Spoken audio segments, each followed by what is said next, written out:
how the hell is this guy talking to the other side when he talks so damn fast? Like, how could he be talking to the spirit world when he doesn't shut the F up? Well, the thing is this.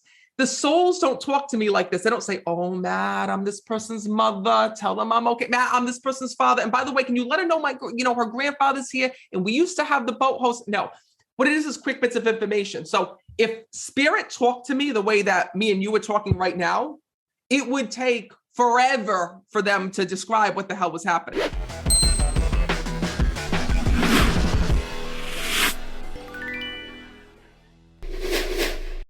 So my first question for you is, and it may be hard to pinpoint one thing, but what is the most profound piece of wisdom that you have ever received from spirit? So what they tell me all the time is don't wait till you're dead. That's the one thing that the spirit world tells me every single day. And it's something that I live my life by, because on the other side, what's so amazing is that the things that hold us back here in this world don't hold our loved ones back on the other side. So for example, here in this world, we have limiting beliefs, we have anxieties, we have phobias, we have fears, we have all of these things. And so many times we say to ourselves, I'm not going to be able to do that. I'm too old to do that. I'm not good enough, right? We place all of these fears and doubts in our own minds, and it stops us from living our best life. It stops us from achieving milestones, and it stops us from achieving our dreams. But what I've learned is that on the other side, the spirits do magnificent things. They realize their God-given gifts that maybe they didn't realize here in this world. And they also realize how their life could have been different if they didn't focus on the negative, if they didn't focus on so much time stressing, being worried, placing those self-doubts on themselves, because in heaven, it doesn't exist.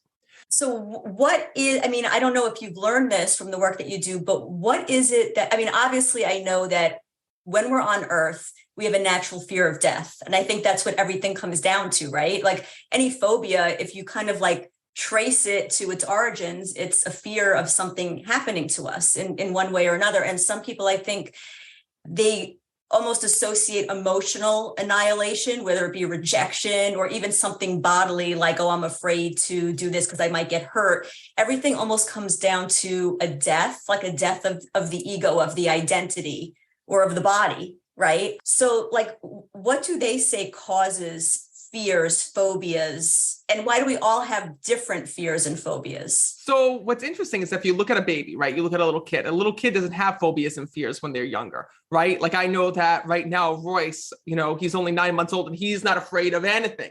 That's your son. Yes, my son, until like the other day, he was playing around and he took a little tumble off the bed. Luckily, it wasn't high up, right? But now he knows not to go over to the edge, right? He knows not to go and do that. It's how we learn. But our phobias and fears and our worries come from traumatic past experiences. And it might not be a traumatic or past experience that you personally went through, but it might be a traumatic experience that you watch somebody else go through. For example, if you watch your sister or your mom struggle with finding love, if you watch your sister go through a terrible heartbreak or a terrible relationship or an abusive relationship, you might absorb that fear and that worry, and it might prevent you from finding love in your life. And it's actually funny. I actually was doing a reading for a woman who is actually a very strong and powerful divorce attorney. And, she said to me, I don't believe in love anymore. And the reason why she didn't believe in love anymore wasn't because she went through anything bad in her life. She didn't have any past experiences, but through her client, she was also very sensitive, and to watch the people fight through divorces, go through separation of children, go through all of those things, it left an impression on her. It left energy with her. And because of that, it caused her this fear of, oh my God, I don't want to get married. I don't want to be in a relationship because look at all the things that could go wrong. Right. Well, that begs the question then, are we supposed to take past as, like what lessons? You said about your son, Royce. So he took a tumble, he fell, he knows not to do that again. Are we supposed to say, well, I'm never doing that again? Or are we supposed to dust ourselves off and say, I'm just going to dive right back in? Well, it's about being more cautious, right? So for example, he fell off the bed. He was crawling around. He took a tumble off the bed and, he got back on the bed. He wasn't afraid of getting back on the bed, but he knew not to go over to that edge again. He knew, to be careful. And now we don't have that problem, right? Well, it's the same thing with us. For example, I can tell you from my personal experience as a medium, I have seen people die in so many different ways. I have, seen people go through terrible things in their life, through certain challenges, struggles, all of these things. And in the beginning, it used to sit with me. In the beginning, I used to be like so nervous and so fearful. Oh, I can't do this because this happened with one of my clients, or, oh, I can't trust this person because this happened with this person that I was reading for, right? And then I talked to the spirit world about this because I used to get very anxious and worried. And what the spirits told me is that we all have our own destiny, right? We all have our own life that we're meant to go through, and that these are all life lessons we all learn. And that's exactly what the spirits do. We're put here on this earth to make mistakes, right? We're here to trip, to fall, right? To stumble, but it's all about how we pick ourselves up. And it's all about becoming your own success story. That's what the spirits share with me. For example, and I'm writing about this actually in my new book that I'm working on. There was this woman that I read for, and she overcame all odds. I mean, her mom and her dad were both heavy addicts here in this world. They had, a terrible issue with drugs and alcohol, and those addictions that they had actually made its way over to her brother, who had passed in the same way. She lost almost everybody in her family through these terrible addictions, to the point where she became addicted as well. But after losing all these people, she realized that she had two choices. She could either succumb to that same fate, or she could do something about it. So she said, you know what, I'm going to pick myself up. I'm going to go and I'm going to make myself better. And she did. And what was amazing is that to this day, not only is she clean and sober, but she's helping, adolescents, and she's talking to the youths, and she's going to schools, and she's doing all these amazing things, helping other people not get into the same predicament as her family, and showing people that you have your own path. Don't let someone else's karma or what someone else's challenge become yours. You can make your own decisions in life. And I think that's what Spirit's trying to show us. And is it kind of like destiny versus free will? I always look at it as your destiny are the cards that you're dealt, and your free will is how you play your hand. Absolutely. I think it's a great way to talk about it. And I think that another way to describe it is this, right? What I know is that we are all born here in this world with certain talents, skills, and abilities, and certain things that are meant for us. The spirit world explains to me that we all have certain gifts, right? And there's all certain things, certain presents, right, that we're meant to have here in this world. For example, your soulmate is a gift, right? Your children are a gift from God. Like all these different things that you're meant to have, right, are meant for you.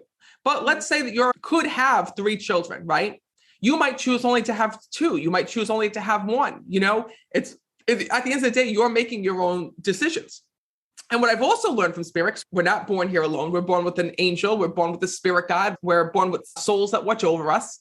And what I've learned is that your spirit guide works with you every day, but your spirit guide is not there to stop you from making mistakes. Your spirit guide is responsible for you to meet your soulmate, for you to, meet certain people that are going to be influential in your life, both good and bad, right? But at the end of the day, you make your own decisions. Your spirit guide could introduce you to your soulmate, meaning that you can cross paths with your soulmate. And you might say, you know what? As much as this guy or this girl is really great, I'm not ready for that right now. Instead, I want to focus on work, or I want to focus on, my family, or I want to focus on other things. And that's one of the things I think that people don't understand, is that sometimes there's opportunities that come from us, but we turn them down without realizing it, or without knowing what we're doing. Okay. And so I have an interesting question for you. Do you, as a psychic medium, have the ability to, I don't know how to explain this, to tap into your baby son's spirit guide, or his soul mission, or maybe what his kind of blueprint is before he incarnated, into this world? Do you have that ability, or is it like it's too close to home, so you're blocked from seeing anything? So I'm going to be honest with you. I don't have all the answers. I don't know everything there is to know about death and dying, because I've never died, right? I'll only know until I get to the other side. But through the readings that I do, and through the souls that I communicate with, I'm able to piece things together, right? And I'm able to get little glimpses into heaven, and I start to pick up information here and there. Being a medium is like learning a new language. But what I will tell you is that we don't know our life mission and what our gifts are, right, until we actually transition on and go to the other side. That's when everything's, placed and put in front of us. So what do I mean by that is this.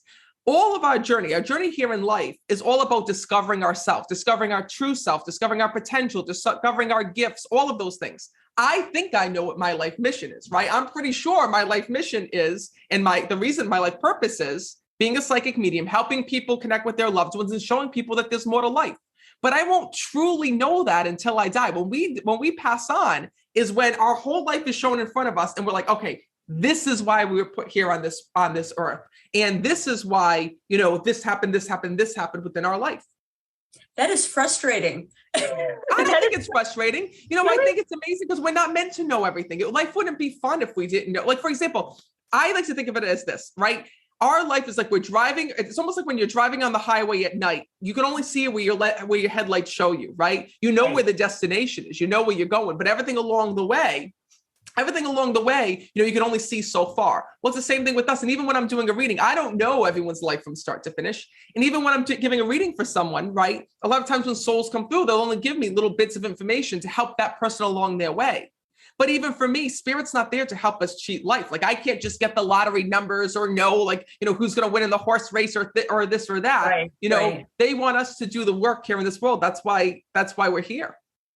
But what is that concept of you come here and you get that earthly amnesia, right? That comes down. Like, why? Why?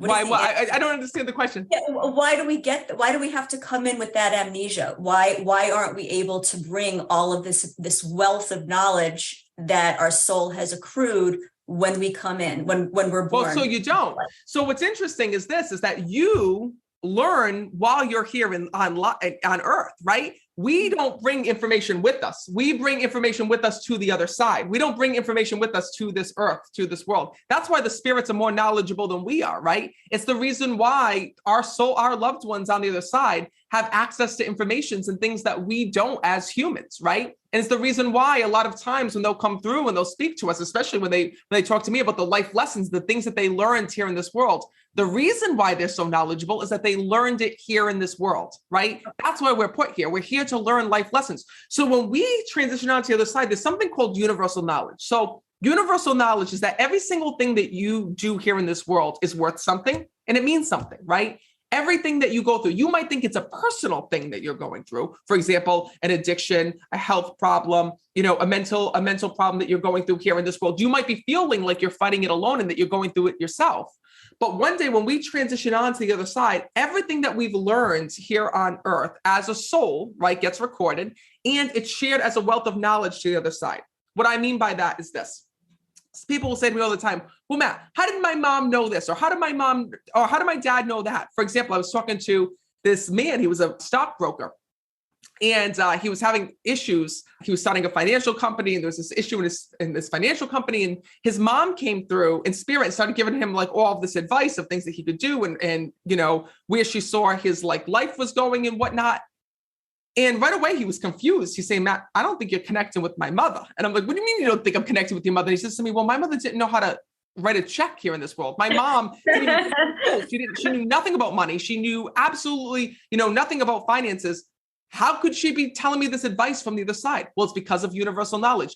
In heaven, it's almost like, for example, best way to describe it is Google, right? You have a question, type it into Google, you will find the answer. You'll find more than you've even bargained for, right?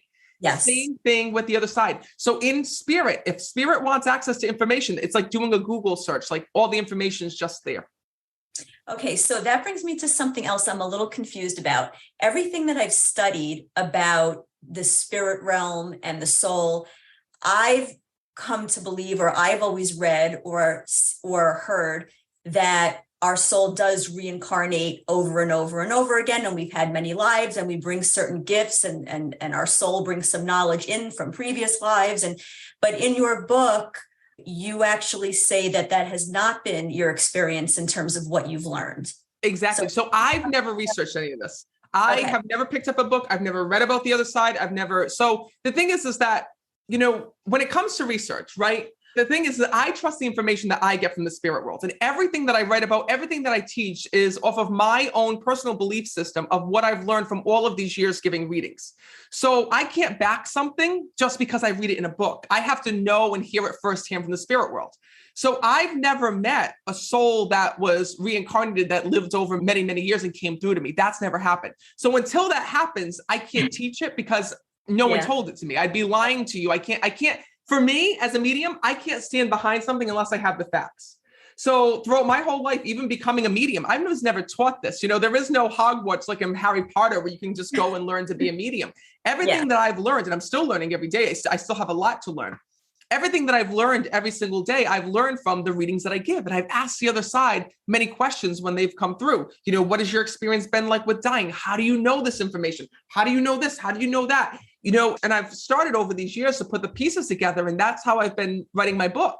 And, this new book that I'm coming out with actually answers a lot of these questions as well, because my last book, We Never Die, Secrets of the Afterlife, became a New York Times bestseller same day. And I feel like it's because so many people were searching for this information, right? Yes. So many people were looking for now more than ever. Yes. Yeah. And since that book had, came out, what was it? Oh my God, I want to say a year ago, 2 years ago. I think I wrote it 2 years ago.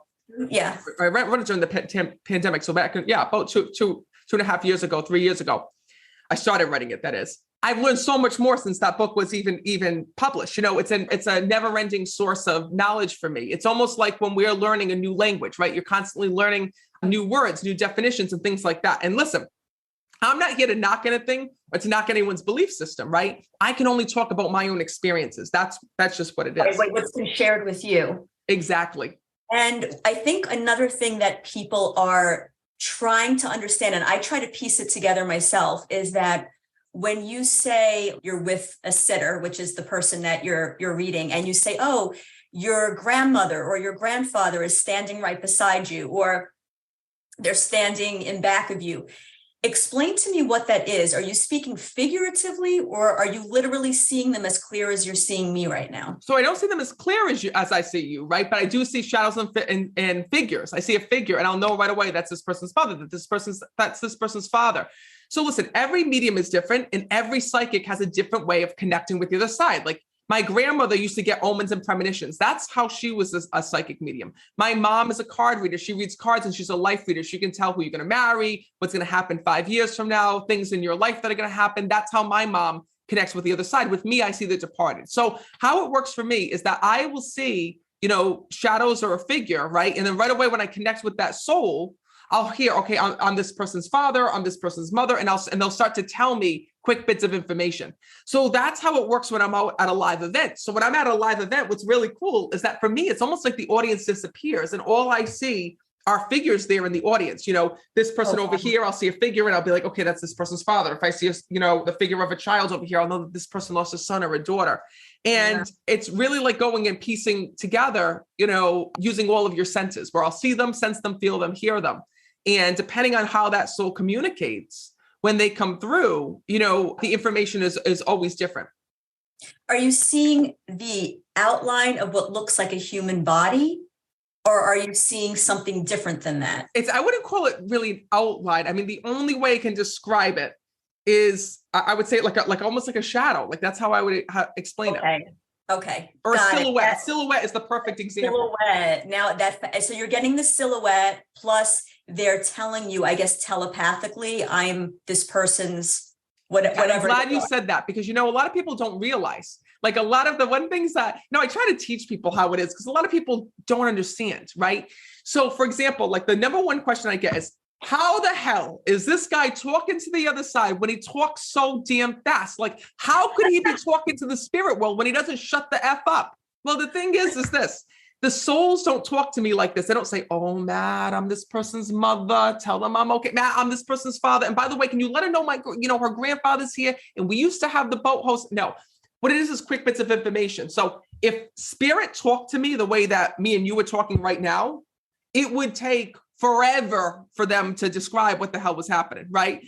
So they come to me really quickly. So for example, when I see that shadow or silhouette, I'll know that spirit's ready to communicate. The moment I'll connect with them, I'll ask them questions in my head. Who are you? They'll say, I'm the father. How'd you die? And then I'll start to feel things. If I feel something in my head, I know that they had a stroke or an aneurysm. If I feel something in my stomach, I know they had abdomen issues. If my heart starts to flutter, I know that they had a heart attack. If I see the image of an urn, I'll know that person was cremated. And within just a couple seconds, they can tell me a lot about their life all at once.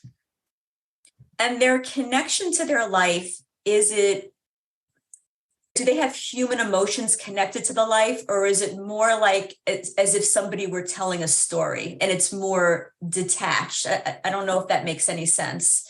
Well, it's not detached. I mean, because they are with you every day, right? They still love and care about you. But the thing is that they know things, don't forget.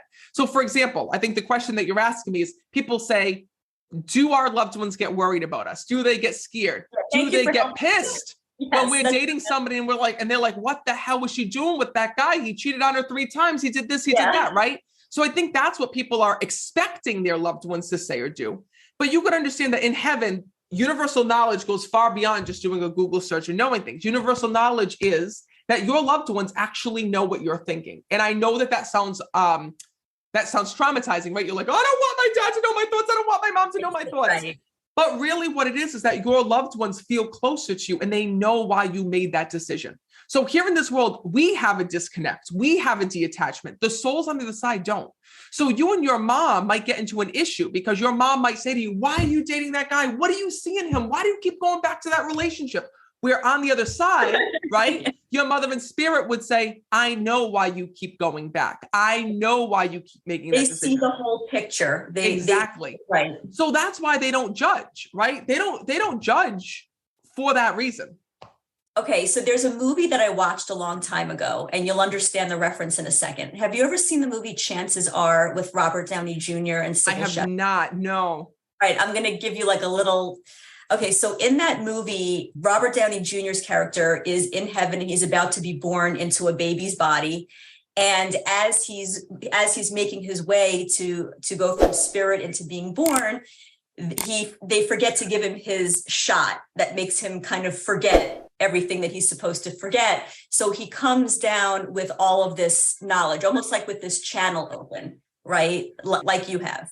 And I often think about that because it's like, I feel like people who are mediums, it's almost like you're born with this open, direct channel that the rest of us maybe have it, but it's not open. I don't know if that makes any sense. Well, so it's actually the way that Spirit describes it to me is that we're all born here with an open channel, right? So all children can sense, feel, and hear the spirit world. And it's funny because people ask me about my son all the time. He's only 9 months. And they're like, does he have the gift? Does he have the gift? And I always tell people it's too early to tell because all children have the gift. So do I know that he's talking to spirit? Absolutely. I know he sees his people. I know he has his little conversations, in his head or however he connects with the other side, because all children do, right? All children before the age of 3 will have a spirit encounter, but some children will hold on to that connection in those encounters, right? Remember it, hold on to it, keep that connection strong. And some souls and children won't. So the thing is that a lot of children outgrow it, and they kind of lose that connection, or they think they lose that connection. In my experience, it's always there. We just have to learn how to tune back into it. But the majority of children, won't have that connection, or that connection won't stay with them. But for the majority of who do, and it follows them, that's where we get psychic kids from. That's where psychic children come from. Okay. And I have a situation that happened to my son when he was very, very little that I feel like is so apropos here. When he was how old? Do you remember how old he was? He must have been maybe 4 months old. He was the age when you put them in the little baby bathtub. Yeah. Because they can't go into a regular bathtub. So they're in that infant bathtub. And what happened was I was downstairs because his dad was with him. But my father had pulled, my now ex-husband had pulled him aside to speak to him about something. And they got so caught up in conversation that my son was actually, unfortunately, left alone in this baby bathtub in the bathroom. I didn't know that. I was downstairs and I hear my son giggling over and over and over again. I think that his dad is like coochie-cooing, playing with him in the bathtub. I finally come upstairs and I see that my ex and my dad are in the hallway talking, but my son is sitting up in the bathtub looking at something and just giggling his brains out and splashing the water as if he's playing with somebody. And I firmly believe that one of my loved ones in heaven was babysitting him and keeping him safe because of this unfortunate incident that took place. Absolutely. Absolutely. It was the most eerie, but yet comforting feeling. But I could see that he was looking at somebody, he was giggling, and he was responding, he was interacting with somebody that wasn't there. Well, and another way that you can tell if souls are there too, like it's not just kids, like a good telltale way to know if the spirit is with you is to look at the pets, right? I can't tell you when I do my online group readings, you would not believe how everyone's like always apologizing because the minute that, I go to read somebody, their cat or their dog or whatever animal they have in that house starts going crazy. And they're like, oh my God, I don't know why the dog's doing this. I don't know why. And I'm like, no, it's okay. Like they're seeing spirit because the truth is that animals have a different filter and different lens. And what's really cool that I've learned is that animals don't fear death and dying, right? And the reason why is because they know the other side exists. So, animals can actually see spirits, which is so cool because we as humans, obviously, unless you're gifted or you have, some mediumship ability, can't see them with the naked eye, right? And even though spirits will come to me, I know that my pets or any pet that is sees them even more clearer than I can. So they see spirits walking with us every day. So they definitely know there's another side of life with this. And I feel like that's why they don't have that fear and anxiety. Well, and I think also because they're very much in the now, right? I mean, they don't have anticipatory anxiety. That's what it is. They don't know to have it. I think that they do in some extent. I've seen that there were animals who have come through in readings that told me that they held on because they felt like their owner, was going to be in a bad way if they passed at that exact moment or died at that exact time. So, they do have some senses that I feel like we haven't tapped into or haven't seen completely. And I've noticed that with the pet readings that I've done. Interesting. And let's talk about when you do a reading for a celebrity, because you have celebrity clients. They are people that are very Googleable, right? Googleable. I don't know if that's a word, but there's a lot of information about them in the public domain. Is it more challenging for the departed loved ones that come through to prove to the celebrity client that it is in fact really their loved one because of that?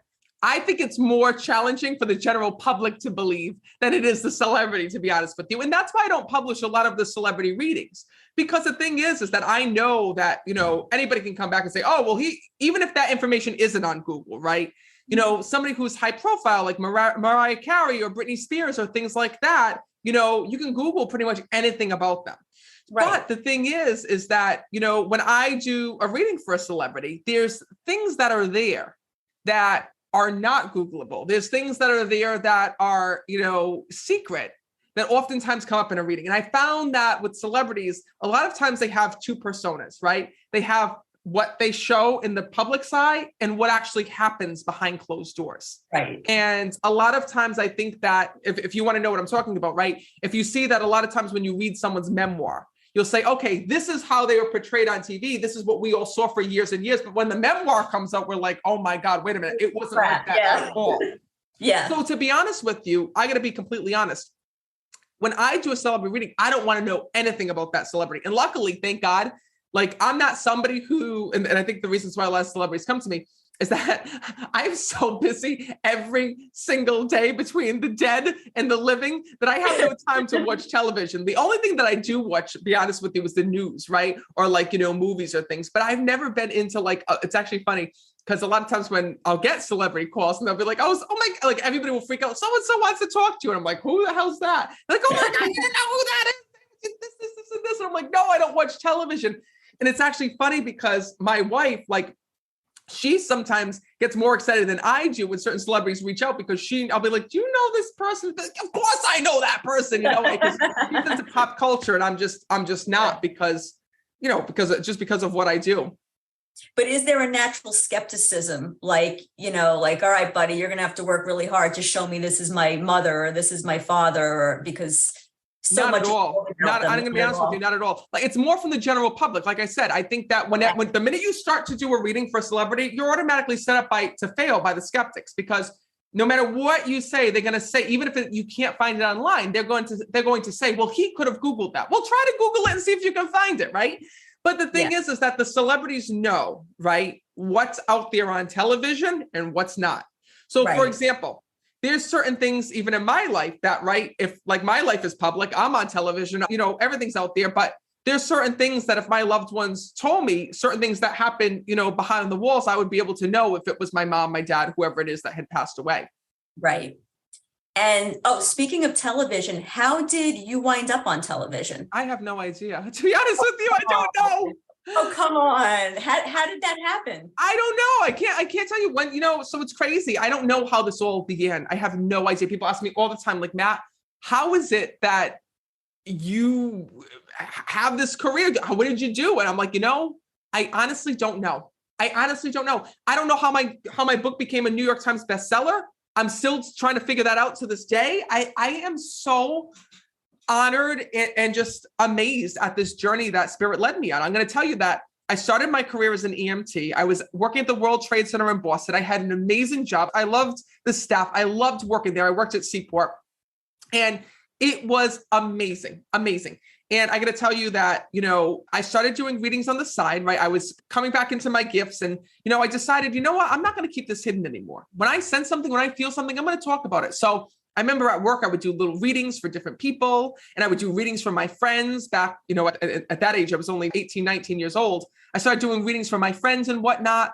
And then next thing you know, it's like word traveled quickly. All of a sudden, people were like, Matt, my aunt wants to speak to you. Matt, my neighbor wants to speak to you. And this started getting out of control, where all of a sudden, like, people were calling my personal numbers, being like, hey, I heard that you do readings. Hey, I heard that you're a medium and I want to do this. And then next thing you know, somebody's like, if you come over the house, I'll give you $20. I'll give you $50. I'll give you $50. I'm like, all right. It was a hobby. That's all it was. Yeah. And I loved using my gift in that way. I enjoyed it because to me, it wasn't work. I loved what I did. So it's crazy that all of a sudden people just started finding out about me. And then next thing you know, I got asked to be on television shows and radio shows. And, next thing you know, one day I got a call from E! Entertainment, and they were like, Matt, we want to do a show about you and your life. And then, next thing you know, Simon & Schuster contacted me and said, well, have you been thinking about writing a book? And the book came out, the first book came out, the pandemic hit. I started working on my second book. The second book came, and then something amazing happened. I remember you only have 1 week to make the New York Times bestseller list. And I'm like, there's no way we're going to make this list. It's so hard to make. It's crazy. Like, you have to sell thousands and thousands of copies in just one day. And I remember that day coming, and I was so preoccupied. Actually, it was the week that our son was born, Royce. So I didn't really even have a lot of time to focus on it. I actually asked my fans, I'm like, hey, listen, I got my new book coming out. If you really want to support me, please go out and buy it. And everyone's like, okay, thank you. I will.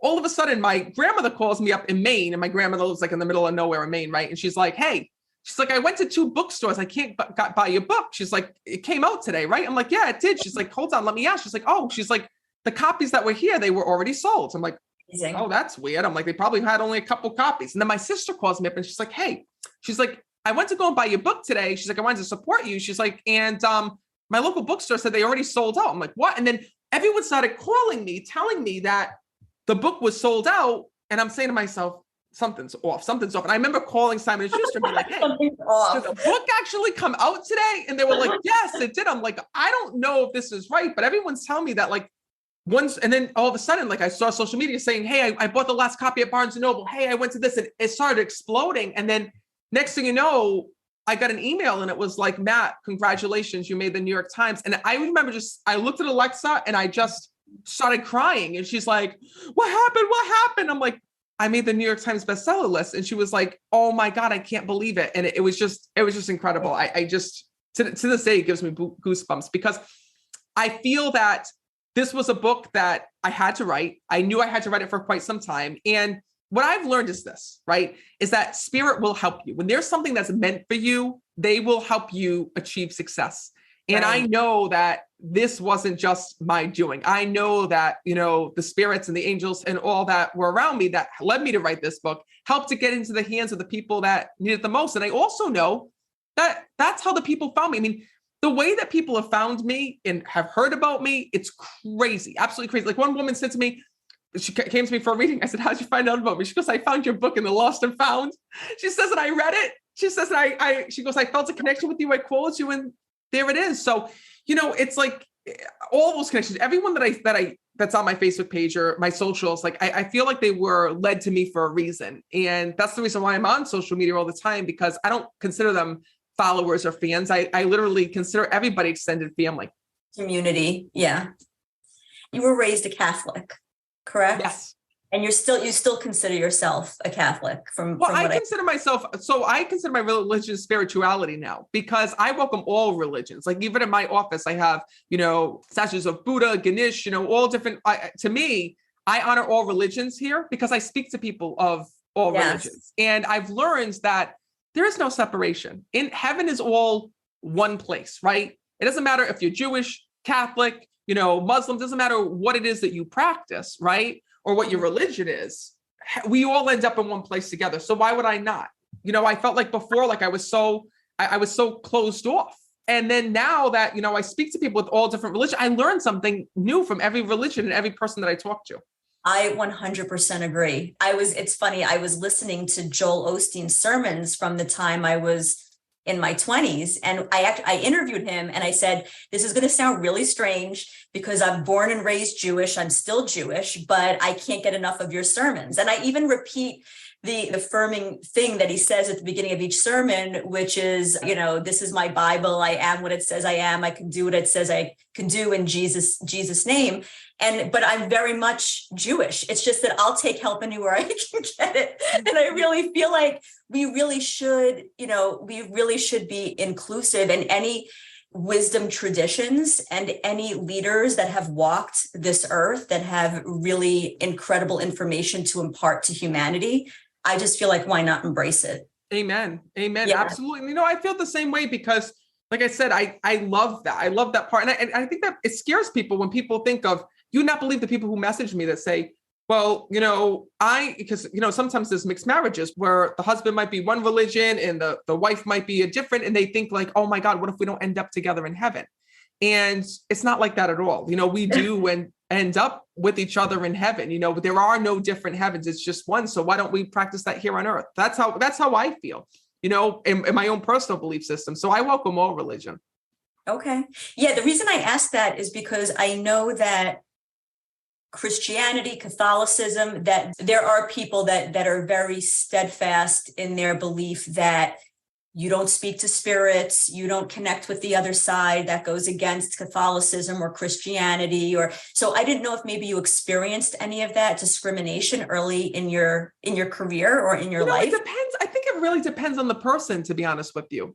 I really think that it does, because I'll be very honest with you. I've had priests come to me. I've had nuns come to me. And I won't tell you who they are, but I've had them come to me. I've had them get readings, right? And I remember the first time 2 nuns came to my event, I was so nervous because I thought they were going to, judge me because of, the work that I was doing, even though I do everything with God. I pray. I'm very strong in my religion. I believe in Jesus. I believe in the archangels. I believe in all of that. I pray to them every single night. So when I saw 2 nuns, I was like, oh my God, here we go. I'm like, it's going to be all over, right? And then they came up to me and I said to them, like, I'm surprised you're here. And I'm like, did you know what event you were coming to? And they said, we love what you're doing. We love the work that you're doing. We had to come. And that was refreshing to me because I realized that it wasn't a whole group, it depends on the person. And, to be honest with you, that's something that I needed to hear in the beginning of my journey, because I know that I'm not doing anything wrong, because I practice everything with God and good intentions. And, to me, prayer and religion is so important with what I do. It's so interesting that over the last 20 years, it seems like there's just been this tidal wave of interest and open-mindedness towards this, whereas before there really wasn't. And why do you think that over the last 2 decades, and definitely over the last decade, there is just an avalanche of interest in connecting with the other side, figuring out where we go from here, what the spirit world is like? Why now? Well, so there's a couple of different reasons. One, because back in the day, you weren't allowed to talk about it. Back in the day, I would never be talking to you right now, because they would never, ever put a psychic or a medium on television. It just wouldn't happen. We had amazing pioneers back in the day, like John Edwards and James Van Prague, who really paved the way for people like me to go and to speak out about my gifts. And they've also paved the way for other people to talk about their experiences. Yes. So, now that we have different platforms, like social media platforms, like, TikTok, Facebook, Instagram, where you can go and be your own voice. You can tell your story. You can voice out different things. people don't have to be quiet anymore, right? They can share their experiences. Back in the day, it's like people were put in a box because my grandmother couldn't talk about this. She kept this, my grandmother, when I say she was a medium, she didn't do this publicly. She kept this hidden for years and years. My own grandfather didn't even know she was a medium because she was afraid of, being ostracized. Back in the day, people would call you crazy. People would say all these different things. Where now with the help of social media and the internet, people can talk about it. And also there was a big change that happened that I've noticed where when the world changed, everyone started talking about this, and that was the pandemic. I can't tell you how the pandemic had renewed faith in so many people, because I think that when you're younger, especially being my age, right? I'm only 31, right? And going through a pandemic, obviously, I've never been through a pandemic in my lifetime, and I don't think that many people have. When you go through something like that, let's back it up a little bit. When you're young, you think death doesn't touch you, right? You think like, I'm not going to die. I still have many years. We all think we're going to live to be, 110, right? And I hope that we do. But then when you have something that happens like a pandemic and everyone's passing around you, immediately there's fear because you know that you could be the one that's passing. We all know somebody who passed in the pandemic. We all know somebody who passed around that time, right? Yes. And we all know, at that moment when we saw what was happening on television, when we heard all the heartbreaking stories of people passing, it makes us wonder, right? What if we passed? Is there another life to this? What is my mom okay? Is my grandmother who died fine? And I think that that's where it came up, where during the pandemic, I cannot tell you the tens of thousands of people who reached out to me for answers. And that's why I started writing my book, We Never Die. I wrote it for that reason, because during the pandemic, it's actually funny. I'll share with you how I got the inspiration for the book. During the pandemic, thousands of people were writing to me every single day with push button questions, right? They all asking the same thing. What happens when you die? What age are we in heaven? What happens if we lose a child? What happens if a soul doesn't go to heaven? What happens if someone passes of suicide? What happens if someone passes before they get to say goodbye? So I started writing back to all of these messages, and then they just kept coming in by the thousands. And I'm like, oh my God, what am I going to do? Like, I'm not going to be able to answer all these people. Like, there's no way, like, there's not enough me to answer all these people, but they all had the same questions. So I started writing them down, and I'm like, you know what? I'm going to write every time that I get more than 5 people asking me this question, I'm going to write it down. And I wrote it down. So in my new book, We Never Die, that's what it was all about. It was taken from all the push button questions that people have asked me about the other side. I've asked the spirit world about, and I put it in my new book. And I feel like that's the reason why, so many people gravitated to it, because it's what they needed at that time. And it's still proven to be what they need today. So many people write to me and say, your book has helped me in so many different ways. And I'm so thankful for that. Absolutely. And now I understand why. I have it right here. Now I understand why it was written the way it was written, because it was like, here's a question that people seem to want to know. Here's the answer. And yeah, it makes perfect sense. I also try to write in the book about why I came up with that, right? Like, why is it that it's not just the answer to your question? It's not like, okay, this is what happens when you die, right? It's about, how do I know that, right? And I think a lot of people ask me, how do you know that? So when people ask me a question, I want to teach. So when people ask me, well, how do you really know? How did you know that to be true? Well, in the book, if you notice, it's a lot of stories, and I'll always point back to a reading that taught me where I learned that information from souls that came through during various readings. So it's not just like, okay, Allison, this is what happens when you die. This is what age you are in heaven, right? And you're like, oh, well, I can either believe you or I don't have to believe you. How did you get that information, right? It's almost like when you're back in school and the teachers say to you, how did you get that, right? When you're doing a math problem or something. Show your work. Yeah. Show me your work. How did you get that? Where did you find that information, right? So I've included a lot of the stories and the readings to just show people how that information has come to me, how it was introduced to me, and how I've learned about it. So tell me about, it's pretty self-evident, but tell me about the title, We Never Die, because we frame everything in the concept of life and death. You're born, you live a life, you die. And now we're starting, because of people like you, we're starting to look at it differently. I think, who was the person, I think you mentioned his name, back in the 60s or 70s, who wrote the book, Life After Life? Do you know what I'm talking about? I don't. I know that there was John Edwards. We had John Edwards, and but I don't think he was in the 60s. I think that was too far back. Do you know, Edgar Casey? Could be. I'm not sure. So you remember, I'm only 31. So I'm not sure of too much of Edgar. I've heard the name, but I don't know too much about his work. I do know John Edwards and James Van Praagh. I know that they were pioneers like back in the 90s or so. Explain the title, We Never Die, and why you chose that title. So I chose the title, We Never Die, because there's actually two versions of us and there is an afterlife. So what happens is that here in this world, when we lose a loved one, we see death as, as permanent. And what I really want to show people that is, it's just a transition. So it wasn't just about the title, it was the cover of the book. So what I really wanted to do was kind of recreate in the cover about what actually happens when we die, because there's two versions of us. There's the physical version that you see every single day, right? And then deep inside of us, there's another version of us, and it's called our soul, and it's the energy version of us. So that's really important because your soul is the second version of you. You might be missing a finger, missing a toe here in this world. You might have issues with your hair or your teeth or whatever it may be, but your soul remains intact.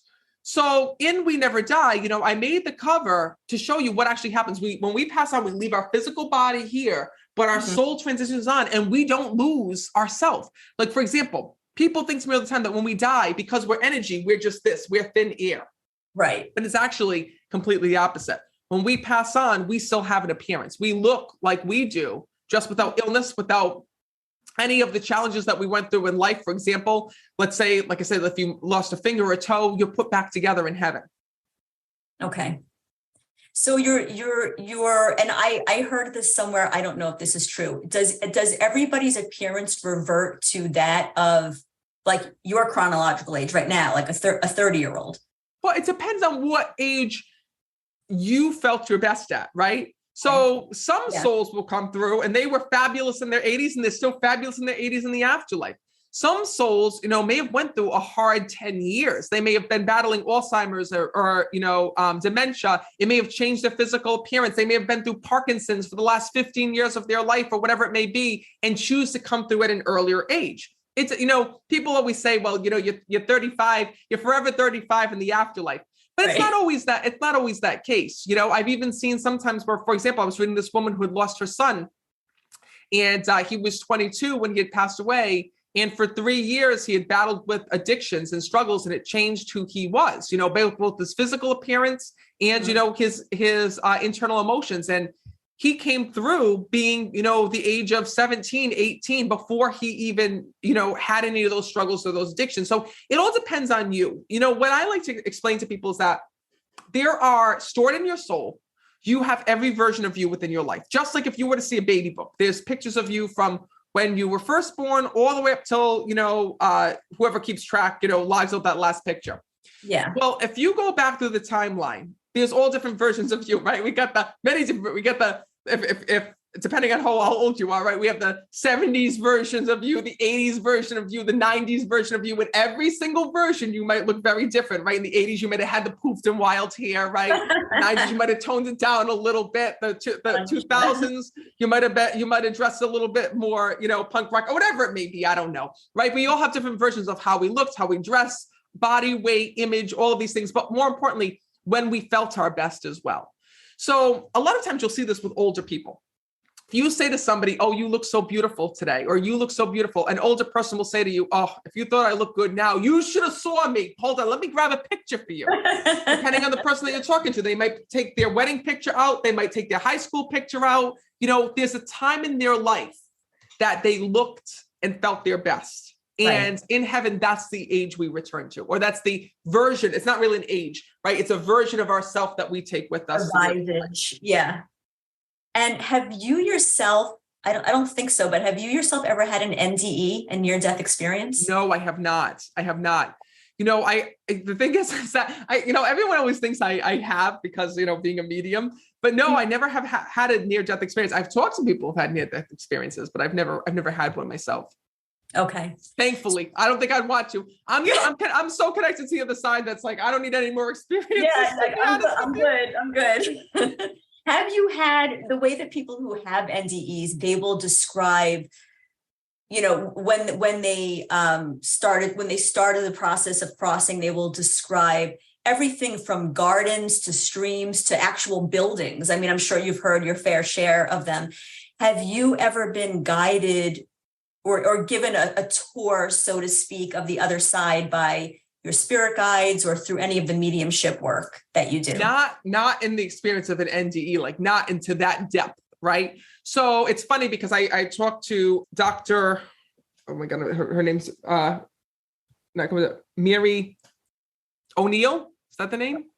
The one Yes. who was in the rafting accident. Is that who you're talking Yes. about? Okay. So I spoke to her, and it's funny because when I was listening to her story, a lot of what she learned when she went to the other side was very comparable to what I've learned as a medium. But it was interesting to hear hers because I have an outside perspective. She had an inside perspective. So, I learned a lot with talking with her and kind of comparing notes on what we kind of knew about the afterlife when I was with her on Red Table Talk. But also what I've learned is sometimes people don't have near-death experiences. I had a friend of mine who was petrified because she was shot here in this world when a gun misfired. She coded, she was clinically dead on the table and saw nothing. And she came to me and she never talked about it. And then years later, she said to me, Matt, I got something to tell you, remember that gun misfire? And I said, yeah. And she says, I saw nothing. And I'm like, what do you mean? And she's like, well, people have near-death experiences. She says, I saw black. I didn't see anything. I don't remember anything. Why is that? So I did a reading for her and I realized that her soul never left her body. So it all depends too. Like some people go through those traumatic events, but don't see anything. It's not because they're not going to heaven. It just means that, she, at the time when she had this traumatic experience, she was young. She had a young daughter at home. Her daughter was only 11 years old. The gun misfired. She had every reason to live. And she was adamant that she was not dying. She was staying here. And, when they brought her into the operating room and they went and they started operating on her, even though she coded and she was lost, her soul never actually moved out of her body, which was interesting, which is the reason why I feel she didn't have that experience. Wow. So was it just, did she feel conscious, but everything was black? Or was she just like when you're put out for surgery, you're just gone and then you're back and you don't know? That's exactly what she felt from what she described to me. Yeah. It's just like she was out and then back. And then they explained to her, what had happened. Okay. And from everything that you know, do you think that, well, a couple quick things. Do you think time travel is possible on this earth? And if so, how? And do you think that every human passes at the divine time that they were supposed to pass, or can a person actually pass prematurely? I think that people definitely can pass prematurely. I mean, I definitely do. I mean, I got to be honest with you. I don't have any evidence of that yet. But, Okay. From my understanding, when I see some things, I really do think, and I shouldn't say that I see that. I think that when, in certain circumstances, when somebody takes their life, it's premature, because I've had souls come through to me and say that they regretted it. So I have to take that back. I have had those readings where souls have come through who had taken their life and realized, oh my God, I shouldn't have done this because I could have done this, and this. And they saw that there was so much more to their life that they could have had, but they ended it early. And that's what's tough, right? And I think that's what spirit tries to show us, is that when we're here in this world, it's tough because when you're going through a challenge, like a divorce, a health struggle, a mental struggle, whether it be anxiety, past pain, panic, whatever it may be, when you're going through it, you can't see the light at the end of the tunnel. That's what's so hard. And you feel like, how am I going to get out of this? How am I going to make it through this? But your loved ones in spirit, don't worry, because they know that you will. And that's one of the things that I think that we need to do a better job of as humans, is that, not stressing so much, putting our faith into the side and knowing that, listen, this too shall pass. Do you feel that you have mastered, I guess, what you'd call manifesting or the law of attraction because of all the knowledge that you have? Or do you struggle like the average person, kind of stumbling around in the dark? Well, I don't feel like I stumble along on the dark, luckily, because I do listen, but there's sometimes I don't listen to spirits. Sometimes spirits will come through and tell me, don't do this, or this won't work out, whatever I do, but I'll do it anyway, because I'm human. So for example, the thing is that people say to me, oh my God, Matt, you're being a psychic medium, like you must always have the right answer. And the truth is no, I don't. Right. And then the other times is sometimes I do get the right answers, but I won't try. I have to learn it for myself. For example, your mother can tell you, don't date that guy. He doesn't love you. He's not there for you. This is going to end in heartbreak. And you might know that that's true in your heart, but you still have to test it for yourself. You're still compelled to do it. Yeah. For example, people come to me, for readings, right? And sometimes spirits will give them advice. They'll give them advice to help them about a certain person that they're dating, certain person that they're with, whatever it may be. And they choose not to take spirit's advice. It used to get me so mad back in the day, right? And then I realized, how can I judge these people? I don't listen myself. There's many times when I'll go to do something, whether it be a business decision or a personal decision, and the souls will say, oh, think twice, don't do that, whatever it may be. This isn't going to work out. But yeah, I'll have to prove it to myself.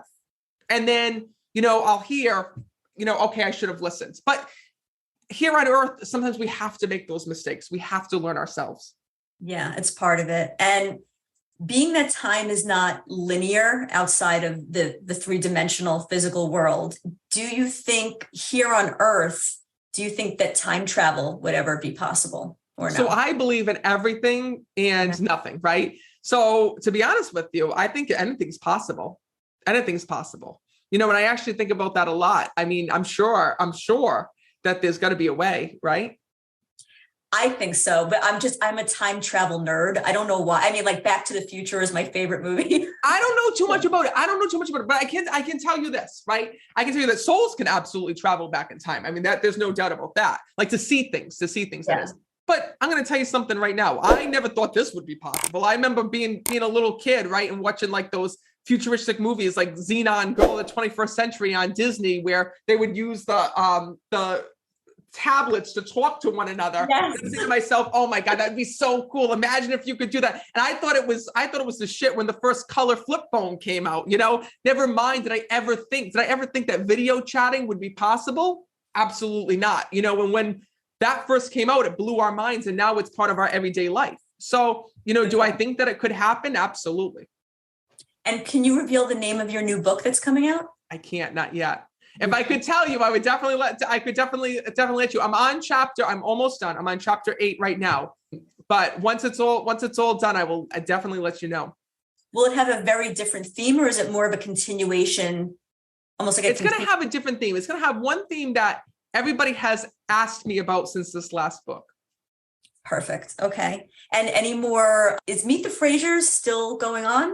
So Meet the Frasers ended with the pandemic, sadly, because we couldn't film. It was so sad. We were all getting ready for season 2, and then the pandemic hit and everything had happened. But what we did do is that we did have a continuation of it for a short moment, because everybody was asking, well, what happened since the pandemic? What's going on? So we were very lucky to partner with Studio 71 and bring a Facebook Watch special when Facebook Watch was here, called The Frasers Plus One, which takes you all through basically the pandemic up until the birth of our son, Royce. Oh, very cool. And any more TV projects for you? Always.